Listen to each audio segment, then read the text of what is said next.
कि तोहरा मोहब्बत में हम कुछ ऐसन कर जाइब, तोहरा मोहब्बत में हम कुछ ऐसन कर जाइब, तोहरा संगे जियब चाहे ना जियब ए हमर पावर राजा, लेकिन तोहरा खातिर हम कहला से होई ना नो पावर हमारे भतार जी पर शुरू होला और उनके पर खत्म, मतलब पवन जी का मतलब कहनी है कि भतार जी पर, पवन जी पर मतलब। अच्छा आप तो शादीशुदा हैं, आपको शर्म नहीं आ रहा है कि पवन सिंह को ऐसा बात बोल रहे हैं? हमरा हो गई दादा ये प्यार मने क्वेश्चन है कि रउआ अपना पति देव से प्यार नहीं करत और रउआ कहतनी जे कहियो ना मिल सकेला, कहियो रउआ से मुलाकात नहीं खे कर सकत, कहियो रउआ बारे में सोच नहीं खे सकत, ओकरा से रउआ कहतनी हम प्यार करें। काहे ना वो इंसान ना है का, उनका अंदर दिल नहीं के, काहे ना सोचे, एक बार जरूर सोचे हमरा के अगर आज ना तो कल कहियो देखें तो जरूर। ये बात मैं जानता था कि वो मुझे कभी नहीं छोड़ेगी, ये बात मैं जानता था कि वो मुझे कभी नहीं छोड़ेगी, मगर वो मुझे किसी हाल का नहीं छोड़ेगी, कहीं का नहीं छोड़ेगी, ये बात मैं नहीं जानता था। चलिए मोहब्बत करने वाले कई ऐसे किस्से हम लोगों ने सुना है, एक नई मोहब्बत की दास्तां, एक नई मोहब्बत का सिरा, एक नई मोहब्बत की गांठ हम खोलते हैं। जो आप तस्वीर देख सकते हैं ये संध्या नाम है इसका, और हाल ही के दिनों में काफ़ी चर्चित चेहरा वायरल चल रही है। क्या तो हम पवन जी से प्यार करते हैं, पवन जी यानी सुपरस्टार भोजपुरी इंडस्ट्रीज के पवन सिंह से प्यार करते हैं। संध्या आपका मेरे साथ बात करने के लिए बहुत बहुत धन्यवाद जी। नमस्ते, प्रणाम, जितने भी लोग हमें देख रहे हैं पैर छू के प्रणाम कर। कि तोहरा मोहब्बत में हम कुछ ऐसन कर जाइब, तोहरा मोहब्बत में हम कुछ ऐसन कर जाइब, तोहरा संगे जियब चाहे ना जियब ए हमर पावर राजा, लेकिन तोहरा खातिर हम मर जाइब। खाली हम कहला से होई ना नो पावर हमारे भतार जी पर शुरू होला और उनके पर खत्म, मतलब पवन जी का मतलब कहनी है कि भतार जी पर, पवन जी पर मतलब।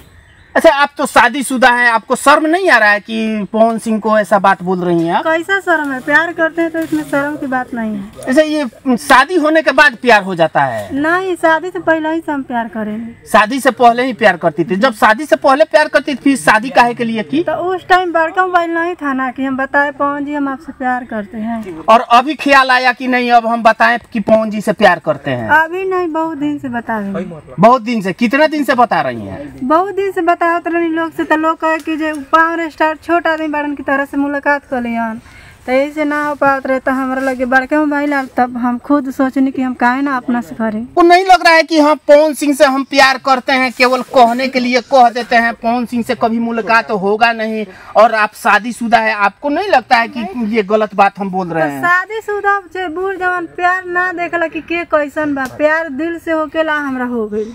दादा ये प्यार मने क्वेश्चन है कि रउआ अपना पति देव से प्यार नहीं करत और रउआ कहतनी जे कहियो ना मिल सकेला, कहियो रउआ से मुलाकात नहीं खे कर सकत, कहियो रउआ बारे में सोच नहीं खे सकत, ओकरा से रउआ कहतनी हम प्यार करें। काहे ना वो इंसान ना है का, उनका अंदर दिल नहीं के, काहे ना सोचे, एक बार जरूर सोचे हमरा के अगर आज ना तो कल कहियो देखें तो जरूर सोचे कि जे हाँ हम उनकर से कितना प्यार करें। और वो नहीं लगत कि रउआ अपना मांग में सिंदूर भर ले बानी कोई और के नाम के, रउआ मंगलसूत्र पहन ले बानी कोई के और के नाम के, और दिल में रट एगो लगैले बानी पवन सिंह पवन सिंह पवन सिंह। हाँ तो घेट में चाहे मांग में रहला से के थोड़ी ना दिल में आ जाला, जे दिल में रहेला वो हमेशा दिल में रहेला। मैं जे मांग में सिंदूर लगैले बानी ओकर कोई महत्व नहीं है ना, मांग में रउआ सिंदूर लगैले बानी ओकर कोई महत्व नहीं है। काहे के महत्व, मतलब जे दिल में बा हमेशा ओकारे रहेला, ना कि जे मांग में रहेला ओकर। अरे तो दिल में रउआ पवन सिंह बाड़न हैं? हाँ तो पवन सिंह बड़का स्टार बाड़न, ओसे बाड़न आकि रउआ कौना ख्याल से पवन सिंह के नाम ले रहे? बड़का स्टार से ना, उ मतलब हमरा दिल में बानी, हम दिल से प्यार करेनी, ना कि वहाँ के धन दौलत कुछ भी से ना। कह देस कि घर दुआर छोड़ के चल आवा हमरा लगे तो रउआ चल जाए? चल जा, प्यार कइल बन त जाए में कौन दिक्कत? और रउआ अपना पति के छोड़ दे, छोड़ दे हैं जी। और रउआ पति के छोड़ दम तो रउआ पति रउआ के छोड़ी हन?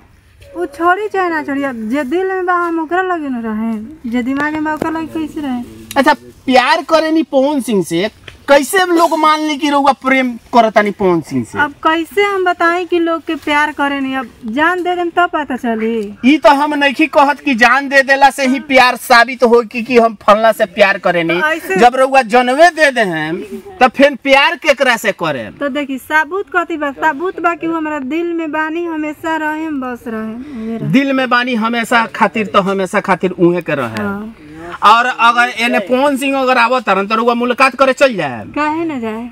अगर उ रउआ से मुलाकात नहीं खन कर पावत तो ओकरा बाद छोड़ दे मुआ के। काहे छोड़ दे? हम अलग से देख के वहाँ के जी ले, अलग से देख के जी ले।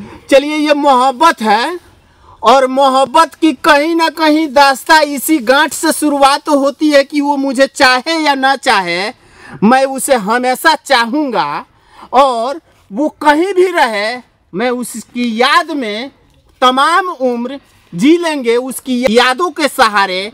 तो कहीं ना कहीं आज संध्या बता रही है कि पवन सिंह से हम प्यार करते हैं, पवन सिंह से मोहब्बत करते हैं, वो मुझे मिले या ना मिले, अगर नहीं भी मिल पाते हैं उनके यादों के सहारे हम अपने जीवन को बिता लेंगे।